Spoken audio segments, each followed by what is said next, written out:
उपयुक्त परिपथी आरेख खींचकर वैद्युत परिपथ संबंधी किरचॉफ के नियम को लिखिए।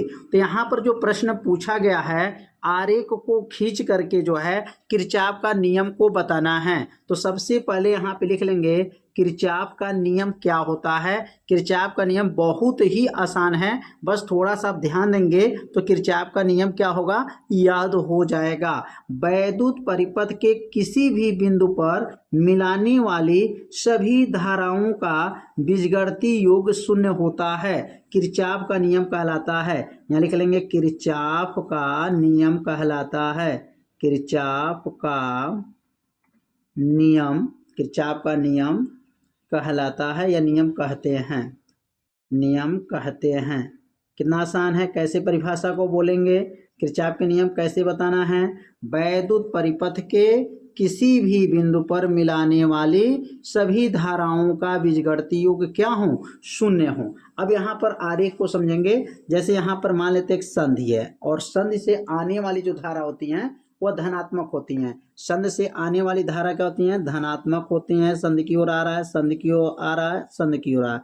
तो ये संधि की जो ओर आता धारा है वह धारा क्या होती है, जो है धनात्मक होता है। और जो संधि से दूर जो धारा जाता है वह यहाँ से दूर जाएगा, तो यहाँ से जब दूर जाएगा तो वह धारा क्या होता है, ऋणात्मक होता है। अब यहाँ संधि की ओर नहीं, अब संधि से क्या हो रहा है, दूर जा रहा है। यहाँ पे जो धारा है, इस धारा का नाम क्या है, तो कहेंगे यहाँ पर I1 नाम है, इसका नाम I2 है और इसका नाम क्या है, I3 है, इसका नाम I4 है, इसका नाम I5 है और यहाँ पर I6 है।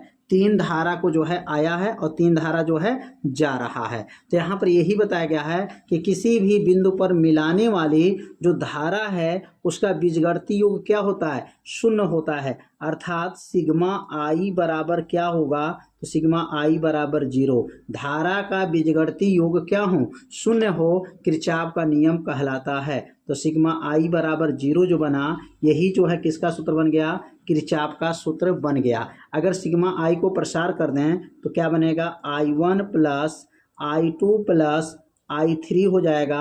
और ये संधि की ओर आने वाली धारा है, धनात्मक होता है और संधि की ओर धारा कौन जो है ऋणात्मक होगा, जो संधि से दूर जाएगा धारा ऋणात्मक होगा।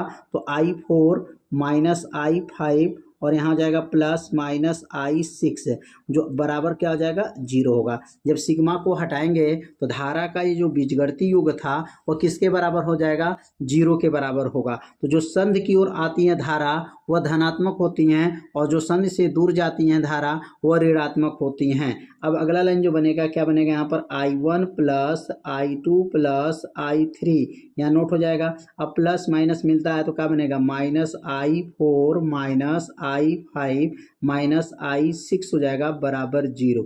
अब इसको प्रसार किया गया है तो प्रसार करने के बाद से जो है धनात्मक था तो वह यह मान धनात्मक वाला मान पहले नोट कर लेंगे। और यह मान माइनस कैसे हो गया, क्योंकि प्लस माइनस मिलता है तो माइनस प्लस माइनस माइनस हो जाएगा।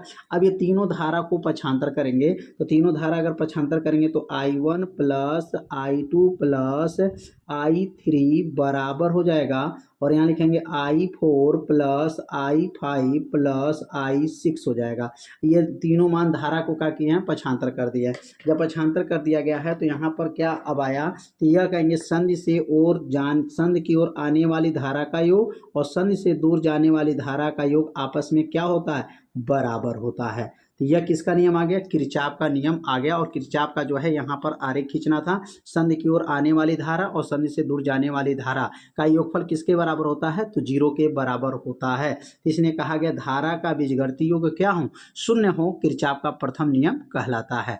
तो यह माइनस कहाँ से आया, जो दूर जाएगा धारा माइनस और जो संधि की ओर जो धारा आएगा वह धनात्मक होता है। तो समझ में आ गया होगा किरचॉफ का नियम क्या है। इसे अपने कॉपी में नोट करके इसे 2 बार पढ़ लीजिए, आपका नियम क्या होगा याद हो।